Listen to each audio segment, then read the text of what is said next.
Assalamualaikum warahmatullahi wabarakatuh. Bismillah, alhamdulillah, wassalatu wassalamu ala rasulillah wa man tabi'ahu wa mawalah amma ba'dah.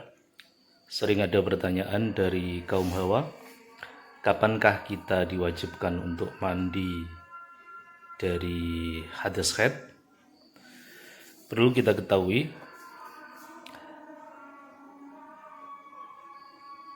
kewajiban untuk bersuci itu diwajibkan ketika seseorang akan melakukan sebuah ibadah.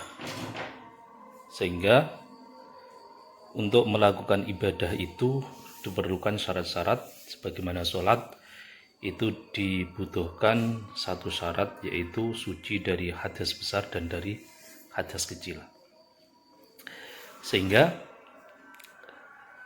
untuk orang yang yakin dirinya telah suci dari haid, yang pasti setiap waktu seorang perempuan itu tugasnya adalah mengecek apakah darah dari haid itu masih ada atau tidak, sebagaimana di dalam kitab yang menjelaskan tentang haid.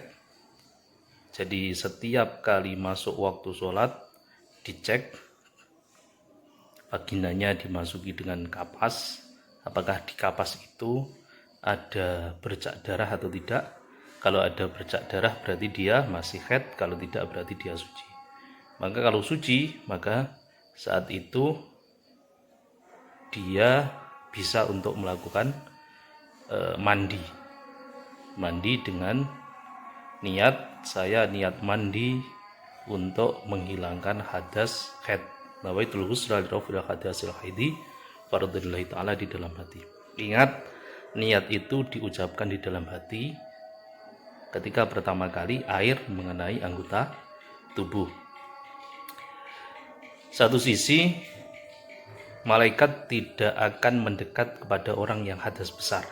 Maka kalau ikut pada makalah ini, ketika seorang wanita sudah suci dari haid, yakin suci dari haid, maka hendaknya untuk mandi agar para malaikat yang akan mendoakan dia itu bersedia untuk berdekat dengan dia.